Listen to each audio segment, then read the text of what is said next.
સુરેન્દ્રનગરમાં તંત્રના પાપે એક જ પરિવારના 3 લોકોના જીવ ગયા. ચિત્રોડી ગામ પાસે નદી પર પુલનું કામ ચાલી રહ્યું છે. કોન્ટ્રાક્ટરે કોઈ પણ જાતની તકેદારી ન રાખી અને કોન્ટ્રાક્ટરે કોઈ સાવચેતીના કે ડાયવર્ઝનના બોર્ડ પણ નથી લગાવ્યા, જેના કારણે એક કારને અકસ્માત નડ્યો. કાર પલટી મારી ગઈ. કારમાં સવાર 2 મહિલા અને 1 પુરુષ સહિત 3 લોકો મોતને ભેટ્યા છે.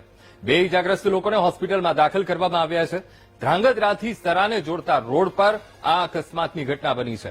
તો સ્થાનિકોએ કોન્ટ્રાક્ટર વિરુદ્ધ માનવ વધનો ગુનો દાખલ કરવા માંગ કરી છે.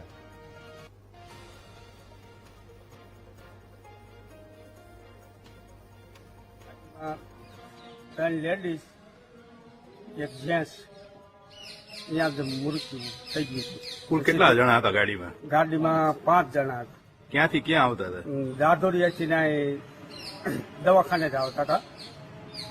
આંગતરાવલી ગાડી કઈ ભટકાણી હતી કે? ના, ગાડી સીધી જ વહી જઈ. અંદર ખાડો હતો, આમ પુલિયું બનતું હતું ને એવું ડાયવર પાછો ખાડામાં જ વહી ગયો. સરાથી ધાંગધ્રા રોડ કહેવામાં આવે છે. ખારા પાણીની નદી, ત્યાં એક પુલનું કામ ચાલુ છે. આપણે દાધોડિયા ગામના એક બેનને કોઈ સારવાર અર્થે દવાખાને ધાંગધ્રા લઈને જતા હતા.